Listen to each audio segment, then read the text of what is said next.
ଚଣ୍ଡାଳ ଚଣ୍ଡାଳ ମୁଁ ଚଣ୍ଡାଳ ମୁଁ ଜାତିଗତ ପରିଚୟ ରଖିବା ମୁଁ ଗୋଟେ ଚଣ୍ଡାଳ ଚଣ୍ଡାଳ ମୁଁ ଚଣ୍ଡାଳ ଖାଲି କଥାରେ କହିଦେଲେ ହବନି ପଣ୍ଡିତେ କାହିଁକି ନା ଏବେ ଏବେ ମୋ କେୟାର ଟେକର ଭୁବନେଶ୍ୱରରୁ ମାଂସ ତରକାରୀ ପଠେଇଛି ଆରେ ଆମ ସମସ୍ତଙ୍କ ପାଇଁ ପଠେଇଛି ହେଲେ ପ୍ରଥମେ ସେ ମାଂସ ତରକାରୀ ଏ ପଣ୍ଡିତେ ଖାଇବେ ଚଣ୍ଡାଳ ପରା ତମେ ମାଂସ ଖାଇ ପ୍ରମାଣ ଦବ ତ ଚଣ୍ଡାଳ କି କଣ ନହେଲେ ତମ ଝିଅକୁ ବାହା ହେବିନି ବାବା ଟିକେ ରହ ମୁଁ ଟିକେ ଲୋକମାନଙ୍କୁ ଡାକିଥିଲି କାହିଁକି ନା ଇଏ ଦୁର୍ଚଟା ସମସ୍ତଙ୍କର ଦେଖିବା ଦରକାର ନାହିଁ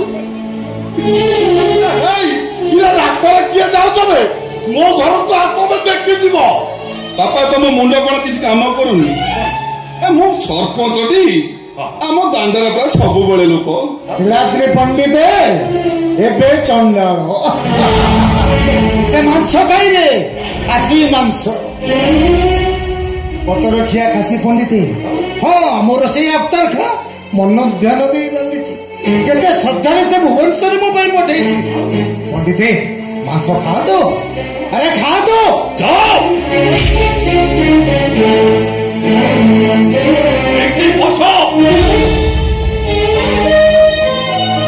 ମାଂସ ଖାଅ ଭଲ କହୁଛି ଖାଅ ନହେଲେ ତମ ଝିଅକୁ ବାହା ହେବିନି କହିଦଉଛି ଖାଉନ କିଛି ନାଇବା ଲୋକମାନେ ଦେଖନ୍ତୁ ନୀଳାଦ୍ରି ପଣ୍ଡିତ ମାଂସ ଖାଉଛନ୍ତି ସେମିତି କେମିତି ହେବ ଆଉ ମନ୍ତ୍ର ପଢିବେ ନା ପଣ୍ଡିତଙ୍କ କଥା କଥାରେ ମନ୍ତ୍ର କଣ ମନ୍ତ୍ରୀ ତମର ଚାଲିଲେ ମନ୍ତ୍ର ବସିଲେ ମନ୍ତ୍ର କଥା କହିଲେ ମନ୍ତ୍ର ଖାଇବା ପୂର୍ବରୁ ମନ୍ତ୍ର ପଢ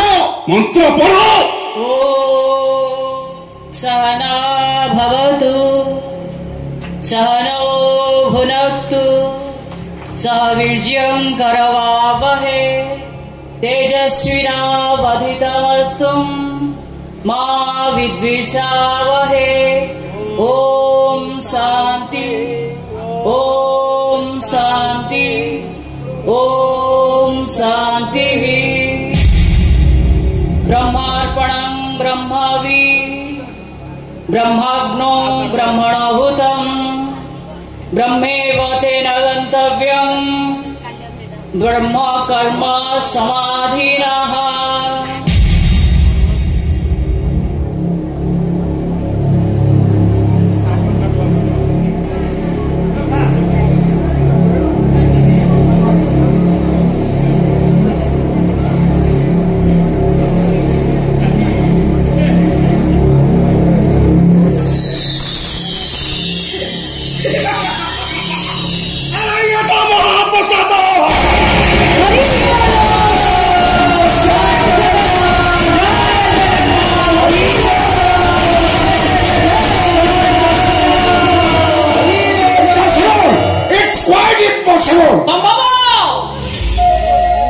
संभव धवलेश्वर बाबू सबु संभव गीता कहे ये देह कुरुक्षेत्र एटी पापी अछंती पुण्यात्मा भी अछंती एटी जोर करी केही काको पाप करई परिबोनी कि केही भी काको पुण्य अर्जन करैबोनी मिस्टर व्हाइट बहुत बड़ा हाथ छलता आंसर कले हेलो हेलो बे पार्सल का बदल गला केमिति बे नॉनसेंस मो किछि चलबिनी तुम मन को चाकरी खाइबी नो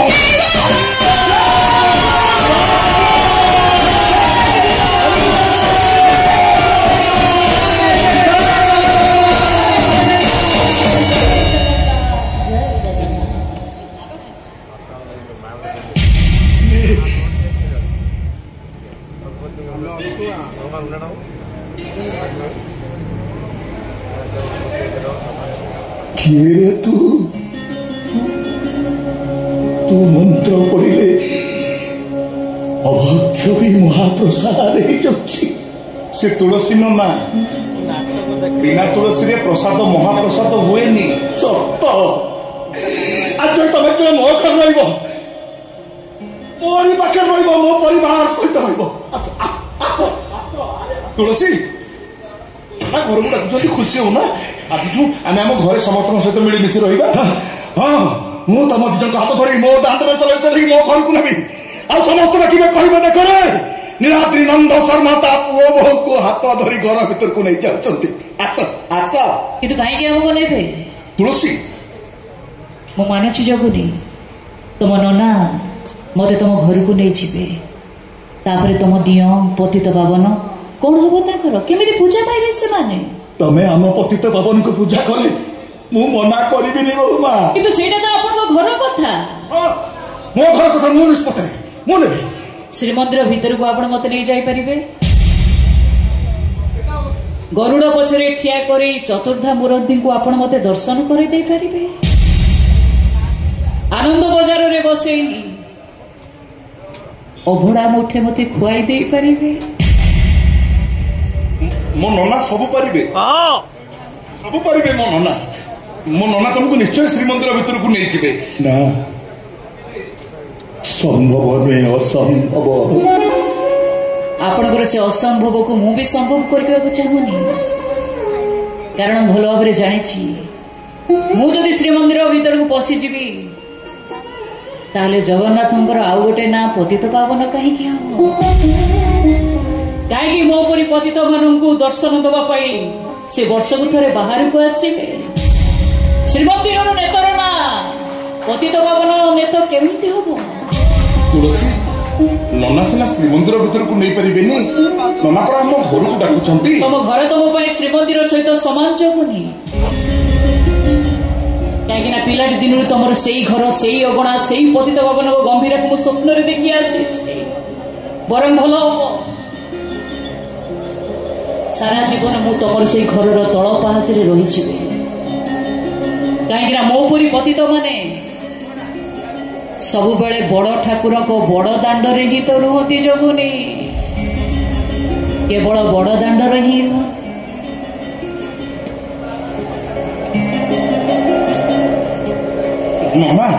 ଜଗୁନି,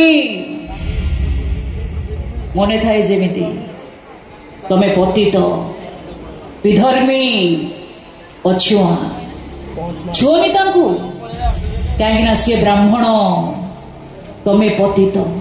ନା ନା, ମୁଁ ଆଉ ବ୍ରାହ୍ମଣ ନାହିଁ, ମୁଁ ଚଣ୍ଡାଳ। ଚଣ୍ଡାଳ ମୁଁ ଦେଖୁନ, ମୋ ଦେହରେ ପବିତ୍ର ନାହିଁ, ମତେ ସମସ୍ତେ ଛୁଇଁ ପାରିବେ। ଆସ ଆସ। ଇଏ କହିଲେ ଆପଣ ଚଣ୍ଡାଳ ବୋଲି?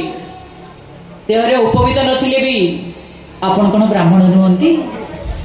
ବ୍ରହ୍ମ ଜାନାତି ଇତି ବ୍ରାହ୍ମଣ।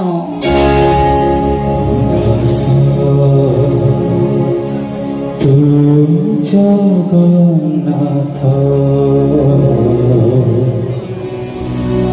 ଦେହ ଦାସ ଜଗନ୍ନାଥ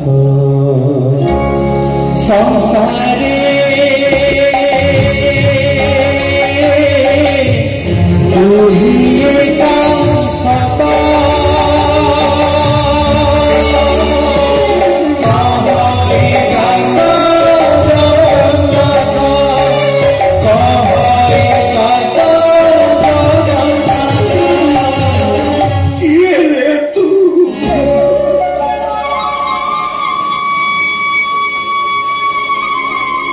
ଚାହୁଁଛୁ? କୋଳରେ ବସିବା ପାଇଁ ବ୍ୟାକୁଳ ହଉଛୁ, ହାତ ବଢେଇ ଦେଲେ ଦୂରେଇ ଯାଉଛୁ। ଏ ପତିତ ପାବନ, ଜୀବନ ସାରା ମୁଁ ତମ ସେବାରେ ତମ କିଛି କଟେଇ ଦେଇଛି। ମୋତେ ବାଟ ଦେଖାଅ ପ୍ରଭୁ, ଏ ପରିସ୍ଥିତିରେ ମୁଁ କଣ କରିବି? ମୋତେ ଏମିତି ଭବ ଜଳରେ ବସେଇ ଦିଅନି।